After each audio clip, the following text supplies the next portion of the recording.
Hi. In this video I'll show you a tiny demo application I built in a few hours using the development platform Nabu. It relies heavily on the generic reporting facilities and the workflow system provided by the platform. I've created 4 reports that detail stock markets. The first one is an overview of all the markets that exist in the database. Then we can zoom in on a specific market or a security within that market. Once you buy a security, it becomes an asset, and you can look at it here. So let's look at markets first.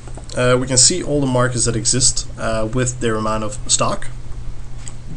And here we can see all the stocks cross market. We have a lot of performance data, which allows us to zoom in on, for example, who's been doing well for the past half year.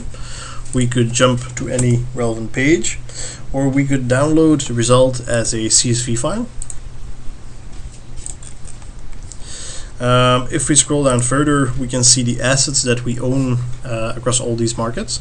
So I've added a few assets for demo purposes, and some of them are doing well and some of them are not doing too well. If we scroll down further, we can see our current assets and the total value of the assets over time. We could, for example, use a bigger time range and see what's been happening for the last 2 months. If we zoom out, scroll down further below, we can see the assets over time as well, but separately. We could disable a few and look at a specific asset, for example. We could also zoom out again. For example, let's take 12 months. And we see how the assets have been faring over time here. If we go to the top again, we could instigate a search. So we could look for a specific stock, for example, Neerstar.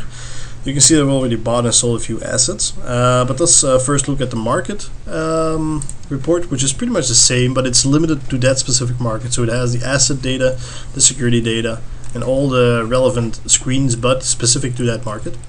If we then again zoom in on Neerstar, we could look, for example, at the specific security.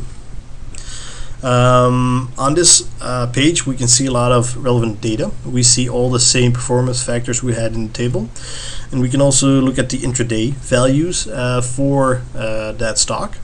If we zoom down even further, we can look at price evolution over time. Currently it's set to 1 year, so if we look at 2 years, we can see that there's a big drop, well, actually a big rise at this point. And here we can see the assets that I've bought and sold over time. So let's buy some more. Let's do the exact same thing. We buy 200 at this rate, and let's buy them at the same time. So we bought them at the 1st of May supposedly. So we buy them. If we refresh, we see the asset appearing here. We can then zoom in on that asset, and we get a projection of potential profit and percentage of profit as based on the current price. And we also see the price evolution over time since we bought the asset.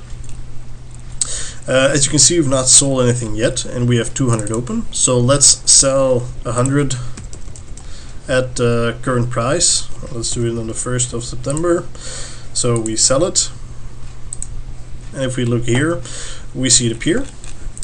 We can also see that we only have 100 open now. So let's go down again and let's sell the other remaining 100 at a discount. So if we scroll up again, we can see that there is 0 remaining, and we can see that our profit has been slightly adjusted because we sold it under the actual potential price. This of course relies heavily on a lot of data being available. I use the workflow system to pull in the data. There's a nightly scheduler that downloads all the daily data, and throughout the day I can download intraday data.